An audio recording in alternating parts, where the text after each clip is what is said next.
Hello friends, welcome to kuboos kitchen.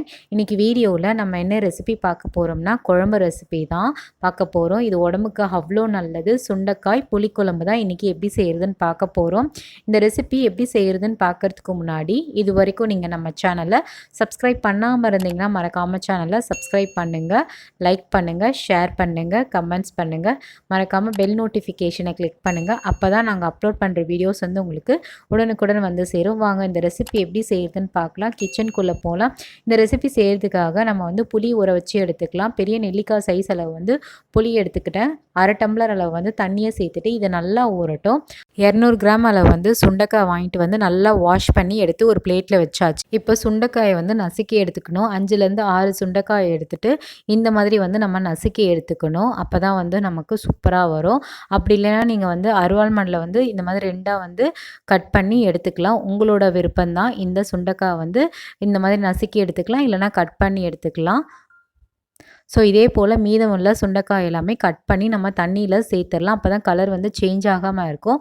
நான் எல்லா சுண்டைக்காயும் நான் வந்து நசுக்கி எடுத்து தண்ணியில் வந்து ஊற வச்சு எடுத்துட்டேன். அடுத்து நம்ம வந்து புளி ஊற வச்சுருந்தோம் பார்த்தீங்களா, இதை நல்லா வந்து கரைச்சி எடுத்துக்கலாம்.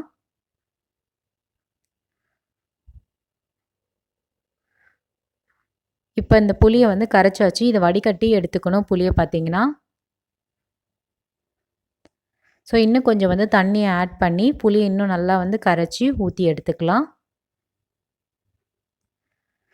ஸோ இந்த புளி தண்ணியிலே நம்ம வந்து அரை டேபிள் ஸ்பூன் அளவு வந்து மஞ்சத்தூள் சேர்த்துக்க போகிறோம். 2 டேபிள் ஸ்பூன் அளவு வந்து குழம்பு மிளகாத்தூள் வந்து சேர்த்துக்க போகிறோம். அடுத்து 1 டேபிள் ஸ்பூன் அளவு வந்து கல் உப்பு தான் சேர்த்துக்கிறேன். இது எல்லாமே சேர்த்தாச்சு. நல்லா கரைச்சி எடுத்துக்கணும். ஸோ இந்த மாதிரி நம்ம வந்து நல்லா கரைச்சி எடுத்துக்கலாம். புளி தண்ணியிலே இதெல்லாம் சேர்த்துட்டோம்னா நமக்கு சீக்கிரமாக வெந்துடும் குழம்பு பார்த்திங்கன்னா. ஸோ இது எல்லாமே கரைச்சி எடுத்து ஓரமாக வச்சிடலாம். இப்போ குழம்பு செய்ய ஆரம்பிச்சிடலாம். கேஸ் ஸ்டவ் ஆன் பண்ணிவிட்டு பாத்திரம் வச்சுட்டேன். பாத்திரம் நல்லா சூடாகட்டும். தாராளமாக நம்ம வந்து கடலெண்ணெய் வந்து சேர்த்துக்கலாம். நான் 3 டேபிள் ஸ்பூன் அளவு வந்து கடலெண்ணெய் சேர்த்துக்கிட்டேன். எண்ணெய் நல்லா காயட்டும். காஞ்ச பிறகு அரை டேபிள் ஸ்பூன் அளவு வந்து கடுகு சேர்த்துக்கலாம். கடுகும் நல்லா பொரிஞ்சு வரட்டும். இப்போ கடுகு நல்லா பொரிஞ்சு வந்த பிறகு அரை டேபிள் ஸ்பூன் அளவு வந்து வெந்தயம் சேர்த்துக்கலாம். வெந்தயம் வந்து நல்லா பொன்னிறமாகட்டும். 6லேருந்து 7 கருவேப்பிலையை வந்து உருவி போட்டு சேர்த்துக்கலாம். இது எண்ணெயில் நல்லா வதங்கி வரட்டும். 6லேருந்து 8 பல் பூண்டு வந்து சேர்த்துக்கலாம் குழம்புக்காக. பூண்டு எந்த அளவுக்கு சேர்க்குறோமோ குழம்பு ரொம்ப டேஸ்ட்டாக இருக்கும். ஸோ இதெல்லாம் நல்லா வந்து வதக்கி விட்டுக்கலாம். அடுத்து நான் வந்து கட் பண்ணி வச்சுருந்த வெங்காயத்தை வந்து சேர்த்துக்கிறேன். இந்த ரெசிபிக்காக 2 மீடியம் சைஸ் வெங்காயம் வந்து சின்ன சின்னதாக கட் பண்ணி சேர்த்துக்கிறேன். உங்கள்கிட்ட சின்ன வெங்காயம் இருந்தாலும் சேர்த்துக்கலாம். அது இன்னும் டேஸ்ட் அதிகரிக்கும். என்கிட்ட இல்லாதனால நான் பெரிய வெங்காயமாகவே யூஸ் பண்ணிக்கிட்டேன். வெங்காயம் பார்த்திங்கன்னா கோல்டன் ப்ரௌன் கலர் ஆகணும்னு அவசியப்படாது. கண்ணாடி பதத்துக்கு வதங்கி வந்தால் போதும். ஒரு 3 நிமிஷம் எண்ணெயிலே நல்லா வதங்கி வரட்டும் வெங்காயம் பார்த்திங்கன்னா. இப்போ வெங்காயமும் ஆல்மோஸ்ட் நல்லா வதங்கி வந்துருச்சு. இந்த டைமில் வந்து 2 மீடியம் சைஸ் வந்து தக்காளி வந்து சின்ன சின்னதாக கட் பண்ணி சேர்த்துக்கிறேன். தக்காளி பார்த்திங்கன்னா நல்லா கம்ப்ளீட்டாக வெந்து வரணும். அந்த அளவுக்கு இதை நல்லா வதக்கி விடலாம். இந்த தக்காளி நல்லா குழைவாக வந்து வெந்து வரணும். ஸோ எண்ணெயிலே நல்லா இந்த மாதிரி கைவிடாமல் வதக்கி விடுவோம். அப்போ தான் நல்லா வேகும் தக்காளி பார்த்திங்கன்னா.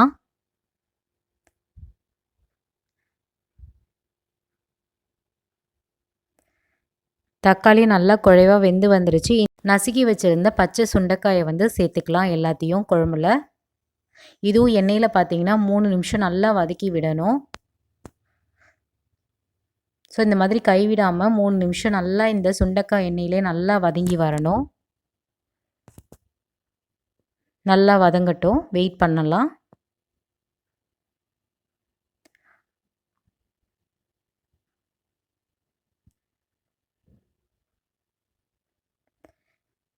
அடுத்து நம்ம வந்து புளிக்கரைசலில் வந்து சேர்த்துக்கலாம். புளிக்கரைசலில் உப்பு மிளகாத்தூள்லாம் சேர்த்துருந்தோம் பார்த்திங்களா. இப்போ நம்ம வந்து சேர்த்துக்கலாம். கொஞ்சமாக வந்து தண்ணியை வந்து ஆட் பண்ணிக்கலாம். உங்களுக்கு குழம்பு வந்து திக்காக வேணும்னா நீங்கள் வந்து 1.5 டம்ளர் அளவு வந்து தண்ணியை சேர்த்துக்கலாம். இல்லை உங்களுக்கு வந்து பார்த்திங்கன்னா தண்ணியாக வேணும்னா 2 டம்ளர் அளவு வந்து தண்ணியை சேர்த்துக்கலாம். ஸோ இது வந்து நல்லா தண்ணியை சேர்த்தாச்சு. நல்லா வந்து மிக்ஸ் பண்ணி விடுவோம்.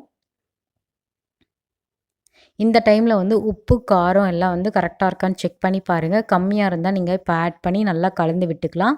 இதை நல்லா கொதித்து வேக வைக்கணும். இப்போ லிட்டை போட்டு க்ளோஸ் பண்ணி நல்லா வேகட்டும். ஸோ இந்த மாதிரி இடையிடையில பார்த்து நம்ம வந்து கலந்து விடணும். இல்லைனா வந்து அடி பிடிச்சிரும். இந்த ரெசிபி செய்கிறப்போ நம்ம மீடியம் ஃப்ளேம்லேயே வச்சு செய்வோம். சுண்டைக்காய் நல்லா வெந்து வரணும். சுண்டைக்காயில் பார்த்திங்கன்னா அவ்வளோ மெடிசினல் பெனிஃபிட்ஸ் இருக்குது. ஸோ வாரத்தில் இல்லை 2 வாரத்தில் ஒரு முறை வந்து சுண்டைக்காய் எடுத்துக்கிட்டால் உடம்புக்கு ரொம்ப நல்லது. அகைன் லிட்டை போட்டு க்ளோஸ் பண்ணி நல்லா வேக வச்சு எடுக்கணும். குழம்பு பார்த்திங்கன்னா நல்லா சுண்டி வரணும். ஸோ இந்த மாதிரி நம்ம வந்து நல்லா கலந்து விட்டுக்கலாம் குழம்பு பார்த்திங்கன்னா.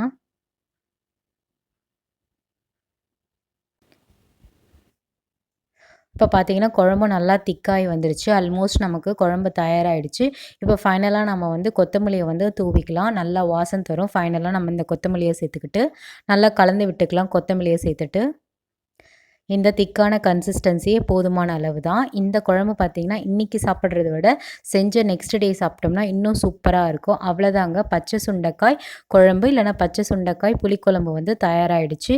ரொம்ப சிம்பிளாக செய்யக்கூடிய ஒரு குழம்பு ரெசிபி தான். வாரத்தில் ஒரு முறை இந்த குழம்பு ரெசிபி எடுத்துக்கலாம். இதை சாதத்தோட இல்லை இட்லி தோசையோட சைட் டிஷ்ஷாக வச்சு சாப்பிட்றதுக்கு ரொம்ப சூப்பராக இருக்கும்.